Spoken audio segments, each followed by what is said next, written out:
With this, I end my speech and thank you very much for the time you have given me, sir. Thank you. Thank you. Honorable Member Shri Radha Mohan Singh ji.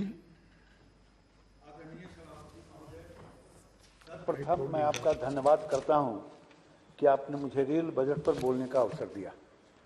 अध्यक्ष महोदय, भारतीय rail विश्व की सबसे बड़ी सरकारी rail प्रणालियों में एक है, जो कि यात्री एवं माल यातायात सेवाएं प्रदान करने वाले एकीकृत मंत्रालय के रूप में कार्य करती है। देश की आर्थिक प्रगति के साथ साथ रेलवे देश की एकता एवं अखंडता बनाए रखने में भी महत्वपूर्ण योगदान करती है। सन 1924 से 2017-18 तक रेल बजट को सामान्य बजट से अलग रखा गया था, किंतु रेलवे की आमदनी और खर्च से संबंधित आंकड़े सामान्य बजट में ही दर्शाए जाते थे। अध्यक्ष महोदय, सभापति महोदय, मोदी सरकार द्वारा रेलवे बजट और आम बजट का विलय करने के बाद रेलवे को लाभांश देने से भी मुक्त कर दिया गया, जिससे कि रेलवे की पूंजी में बढ़ोतरी हुई और उसे अपनी विभिन्न योजनाओं के कार्यान्वयन में सहायता मिली है। यह माननीय प्रधानमंत्री जी की दूरदर्शिता का उत्तम उदाहरण है। महोदय, पूर्व में रेल बजट में शामिल योजनाओं का निर्धारण योजना आयोग द्वारा किया जाता था, जिसमें कि 40% तक कटौती कर दी जाती थी, परंतु योजना आयोग की समाप्ति तथा नीति आयोग के गठन के उपरांत रेलवे की विभिन्न योजनाओं को कार्यान्वित करने के लिए रेलवे के सकल बजटीय सहायता में हर वर्ष बढ़ोतरी हुई है। केवल पिछले वर्ष को यदि हम छोड़ दें तो जब यह घटकर केवल 19% रह गया था, यह भी विश्वव्यापी कोविड महामारी के कारण जब रेलवे का परिचालन यात्री यातायात में पूर्ण रूप से ठप हो गया था और रेलवे का वित्तीय संकट बढ़ गया था, फिर भी रेलवे ने इस अत्यंत कठिन और चुनौतीपूर्ण समय में अद्वितीय सेवा प्रदान की। 4,621 श्रमिक स्पेशल ट्रेनों के द्वारा 63,13,000 श्रमिकों तथा अन्य यात्रियों को उनके गंतव्य तक पहुंचाया। रेलवे ने इस अवधि के दौरान 2 करोड़ से ज्यादा लोगों के भोजन की व्यवस्था भी रेलवे ने की। महोदय, रेलवे ने इस अवधि के दौरान चिकित्सा उपकरण, दवाएं, अन्य आवश्यक वस्तुओं के परिवहन को सुनिश्चित करने के लिए विशेष पार्सल सेवाओं का संचालन किया।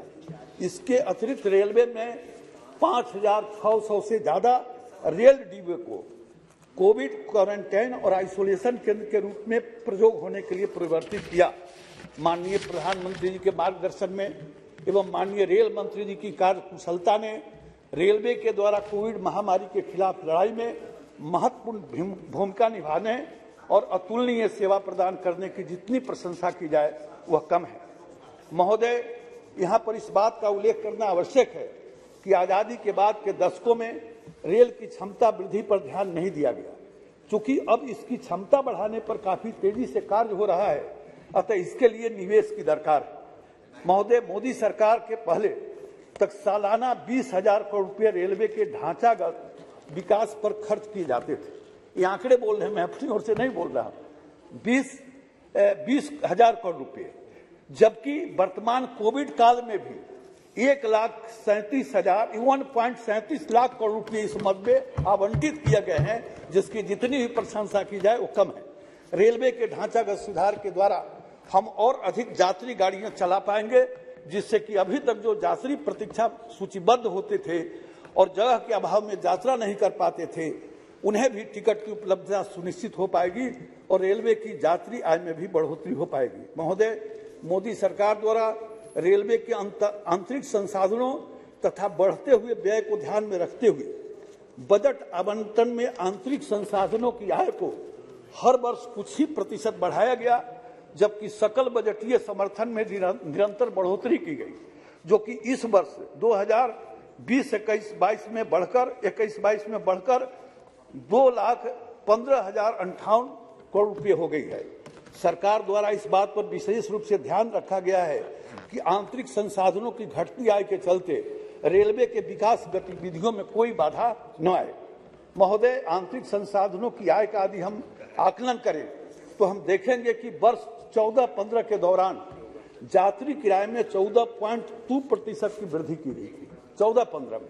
उसके बाद वर्ष 19-20 तक कोई वृद्धि नहीं हुई है। 19-20 में यात्री भाड़े में मामूली वृद्धि की गई, जो कि 1 पैसे प्रति किलोमीटर से 4 पैसे प्रति किलोमीटर की गई, जबकि कर्मचारी लागत निरंतर बढ़ती रही। साथ ही पेंशन फंड में विनियोग बढ़ता रहा। हमारी सरकार द्वारा इसको नजरअंदाज नहीं किया गया, न कि यात्रियों को सुविधा होने दी गई और जीबीएस में बढ़ोतरी कर दी गई।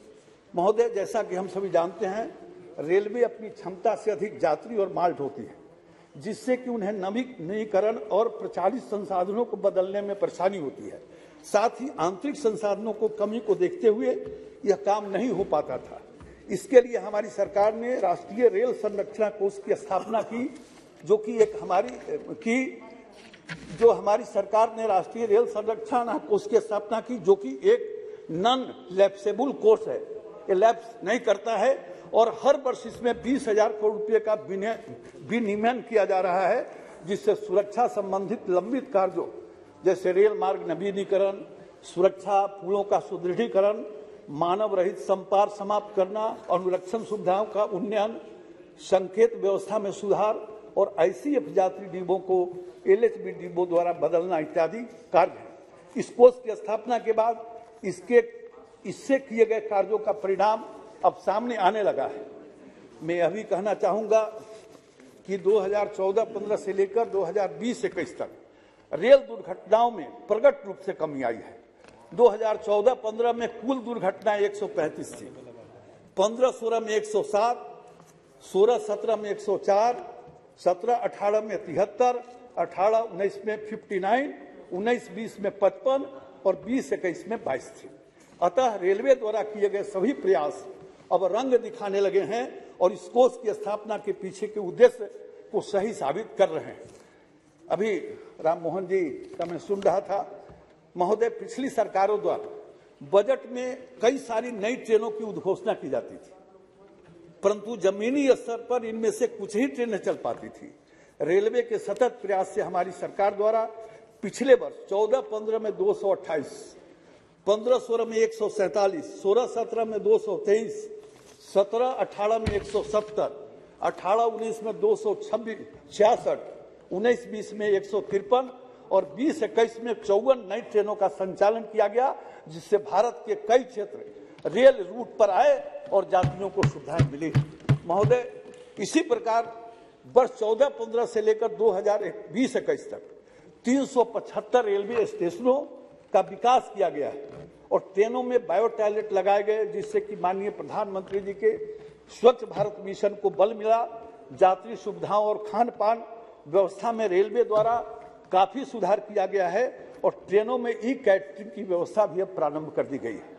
महोदय, रेलवे ब्रॉडगेज लाइनों पर 100% विद्युतीकरण की ओर अग्रसर है और वर्ष 2023 तक इस कार्य को पूरा कर लिया जाएगा, ऐसा मेरा विश्वास है। महोदय, इससे पर्यावरण में सुधार होगा, साथ ही रेलवे ईंधन पर होने वाले व्यय को भी नियंत्रित किया जा सकेगा। महोदय, रेलवे द्वारा रेल लाइनों के साथ ट्रेनों की छत पर सौर ऊर्जा पैनल लगाए जा रहे हैं, जिससे भविष्य में हम विद्युत पर होने वाले व्यय को भी नियंत्रित कर पाएंगे। महोदय, पिछली सरकारों के द्वारा दावे तो बड़े बड़े किए गए, परंतु वित्त पोषण के नाम पर प्रस्तावित अनुमान से कहीं नीचे धनराशि उपलब्ध कराई जाती थी, जिसके कारण परियोजनाओं के क्रियान्वयन में मुश्किल आती थी। वह कई सालों तक लंबित रहती थी, जिससे कि अनुमानित लागत में वृद्धि हो जाती थी। यह कई साल तक पूर्ण नहीं हो पाती थी। महोदय, 2014 में नई लाइनों के लगभग 99 प्रोजेक्ट थे, जिनमें से एक ही पूरा हो पाया और उनमें से 4 प्रोजेक्ट तो ऐसे थे जो कि 30 सालों से भी ऊपर से चल रहे थे। ये 2014 के पहले की कहानी है और ये 2014 तक भी अधूरे ही थे। अध्यक्ष महोदय, सभापति महोदय, हम इसे या तो यह कह सकते हैं कि लक्ष्य अवास्तविक होते थे या इनमें दृढ़ इच्छा की कमी होती थी, क्योंकि हमारी सरकार द्वारा हर एक प्रोजेक्ट की प्राथमिकता और उसकी आर्थिक व्यावहारिकता के आधार पर आकलन और क्रियान्वयन होता है।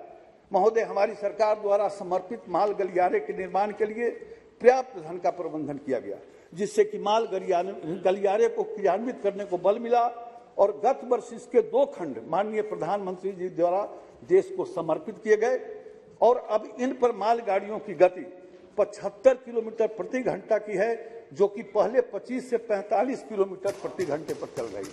इतना भारी परिवर्तन आज दिखाई दे रहा है। महोदय, मैं आंकड़ों की बात करें तो मैं यह बताना चाहूंगा कि 2009 से 14 तक औसतन वार्षिक कैंपेक्स 99,512 करोड़ रुपये हो गया था, जो वर्ष 21-22 में 2,15,000 करोड़ रुपये और अब यानी वर्ष 22-23 में 2,45,000 करोड़ रुपये हो गया है, जो कि अब तक का सबसे अधिकतम।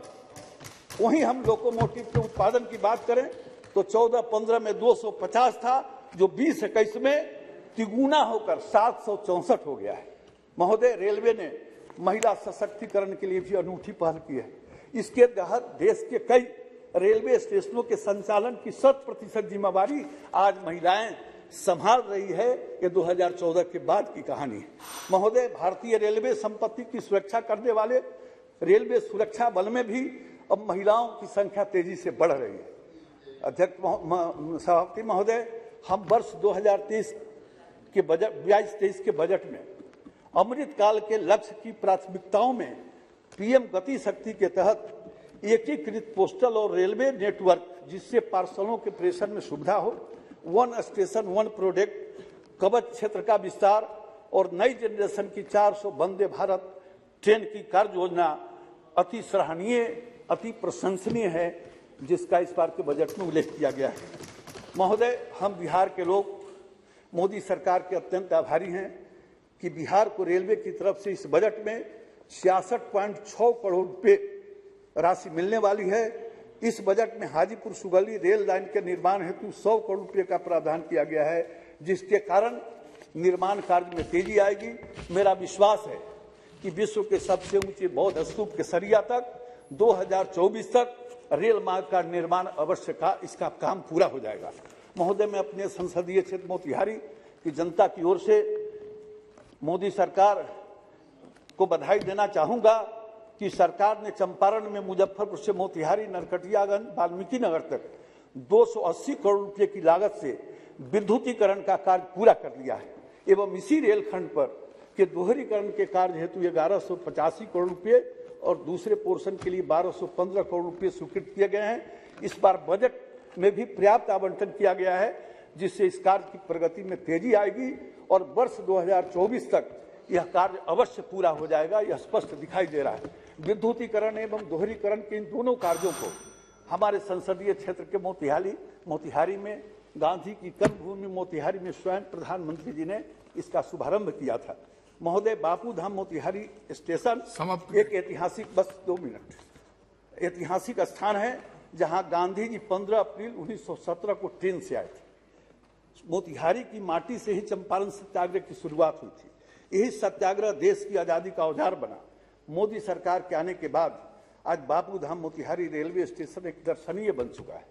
चंपारण सत्याग्रह जो सप्ताह में 1 दिन वहां से चलती है, माननीय मंत्री जी के प्रति मैं आभार व्यक्त करूंगा कि इन्होंने उससे 2 दिन अब चलाने का निर्णय किया और 2 दिन चल रहा है। बापू धाम मोतिहारी स्टेशन के दोनों तरफ के विचरण क्षेत्र का उन्नयनीकरण एवं प्लेटफार्म नंबर 1 एवं 2 के सतह का उन्नयनीकरण का कार्य तथा 15वें पीपी शेल्टर का प्रावधान भी किया गया।